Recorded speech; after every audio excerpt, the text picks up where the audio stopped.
మన జగన్మోహన్ రెడ్డి గారు అధికారంలోకి వచ్చిన తర్వాత నేరుగా రేషన్ బియ్యం పేదవారి ఇంటికి వెళ్ళిపోవాలని చెప్పి రేషన్ వ్యాన్లు తీసుకొచ్చారు. యాక్చువల్గా రేషన్ బియ్యం విషయంలో చాలా పెద్ద మాఫియా నడుస్తుంది.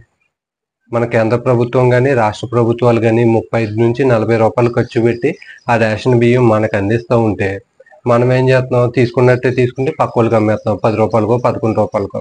అది పెద్ద మాఫియాగా తయారైంది. వాళ్ళు ఇంకొకరికి అమ్మటం, దాన్ని పక్క దేశాలకి తరలించడం ఇవన్నీ జరుగుతుంది. రేషన్ బియ్యంలోనే ఇంత పెద్ద బొక్క జరుగుతుందంటే మళ్ళీ మన జగన్మోహన్ రెడ్డి గారు వాడని రేషన్ బియ్యం గురించి వ్యానులు తీసుకొచ్చి నేరుగా ఇంటికి అందించే ప్రయత్నం చేశారు. మా ఊర్లో కానీ మా చుట్టుపక్కల ఊర్లో కానీ మ్యాక్సిమం ఒక 10% కూడా ఆ రేషన్ బియ్యాన్ని యూజ్ చేయరు. షాప్ గడ్ బియ్యమే కొనుక్కుండి వాడుకుంటారు. దానికోసం నేరుగా రేషన్ బియ్యాన్ని వ్యాన్లో తీసుకొచ్చి ఇవ్వాల్సిన అవసరం ఉంది. ఆ రేషన్ వ్యాన్ ఎప్పుడు వస్తుందో తెలీదు. అది వచ్చేదాకా అదొక అంబులెన్స్ సైరన్తో వస్తుంది. అదో దరిద్రం. మళ్ళీ అది వచ్చేదాకా వేచి చూడడం. ఒకవేళ ఆ 1-2 రోజుల్లో కనుక రాకపోతే కనుక ఆడ ఎక్కడుంటే అక్కడ ఎదుక్కుండి ఏ సందులో ఉంటే ఆ సందులోకి వెళ్ళి మళ్ళీ రేషన్ బియ్యం తెచ్చుకోవాల్సిన పరిస్థితి వచ్చింది. ఇప్పుడు దీన్ని కూటమి ప్రభుత్వం మంత్రిగా ఉన్నటువంటి నాదెండ్ల మనోహర్ గారు దీని మీద ఒక డెసిజన్ తీసుకుంది. రేషన్ వ్యాన్లు అయితే రద్దు చేయడం జరిగింది. నెక్స్ట్ మంత్ నుంచి అయితే రేషన్ వ్యాన్లు అయితే రావు. గతంలో మాత్రమే రేషన్ షాపులు ఏ విధంగా ఉండేవో అక్కడికి వెళ్ళి రేషన్ బియ్యం తెచ్చుకోవాల్సి ఉంటుంది. 65 సంవత్సరాలు పైబడిన వాళ్ళకి, వికలాంగులకి డోర్ డెలివరీ చేస్తారు. ఈ రేషన్ బియ్యం ఉపయోగించినటువంటి వ్యాన్లు కేవలం 15 రోజులు మాత్రమే పని ఉండేది. వ్యాన్కి 15 రోజుల పనే, ఆ తర్వాత అందులో పనిచేసే ఎంప్లాయీకి 15 రోజులే పని ఉండేది. ఈ 15 రోజుల పని కోసం కోట్ల రూపాయల్లో ప్రభుత్వం డబ్బు ఖర్చు పెట్టి వ్యాన్లు కొనుగోలు చేసి వాటికి ఎంప్లాయ్మెంట్ పెట్టి రాష్ట్రానికి పెద్ద బొక్క పెట్టింది. శుభ్రంగా ప్రజలందరూ రేషన్ షాపులకి వెళ్ళి బియ్యం తెచ్చుకుందరు. ఎవరన్నా ఇప్పుడు కుటుంబ ప్రభుత్వం చెప్తున్నారు 65 సంవత్సరాలు పైబడిన వాళ్ళకి నేరుగా డోర్ డెలివరీ చేస్తామని చెప్పి, వికలాంగులకి డోర్ డెలివరీ చేస్తామని చెప్పి. అలాంటి వాళ్ళకి డోర్ డెలివరీ చేస్తే చాలు. మళ్ళీ మీ అందరికీ ఒక డౌట్ వచ్చి ఉండొచ్చు, ఈ వ్యాన్లు అయితే ఎవరైతే నడిపే వాళ్ళు ఉన్నారో, అందులో ఎంప్లాయీస్ ఎవరైతే ఉన్నారో వాళ్ళందరికీ ఉపాధి కోల్పోతుంది కదా అని చెప్పి.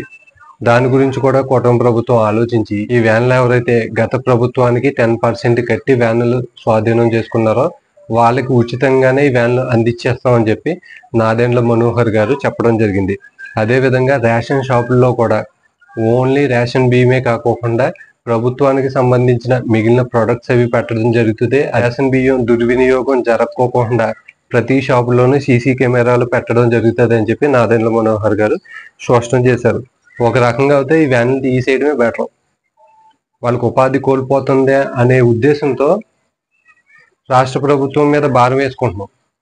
ఆ భారం మళ్ళీ తిరిగి రాష్ట్రంలో ఉన్నటువంటి ప్రజల మీదే పడుతుంది, ఎవరి మీద పడదు. తిరిగి గొప్ప కట్టేది మనకే.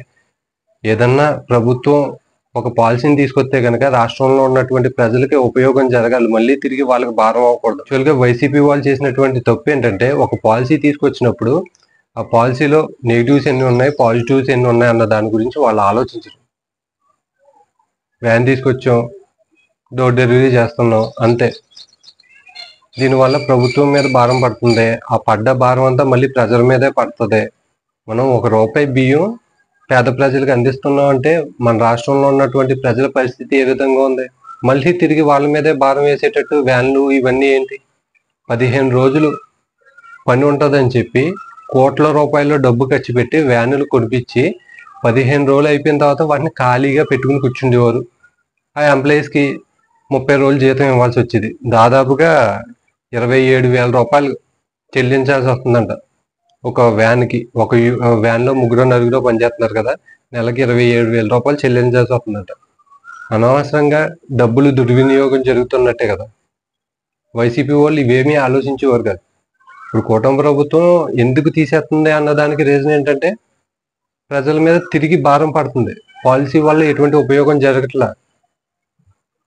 ఎవరైతే చక్కగా షాప్ వరకు వెళ్ళి తెచ్చుకోగలరో వాళ్ళు శుభ్రంగా వెళ్ళి తెచ్చుకుంటారు. తెచ్చుకునే వాళ్ళకి ప్రభుత్వమే నేరుగా డోర్ డెలివరీ చేస్తుంది. అది మనకు కావాల్సిందే. అంతేగాని తెచ్చుకోగలిగిన వాడికి కూడా డోర్ డెలివరీ చేయడం ఏంటి? అవసరం ఏముంది? అదే వైసీపీ వాళ్ళు చేసినటువంటి తప్పు.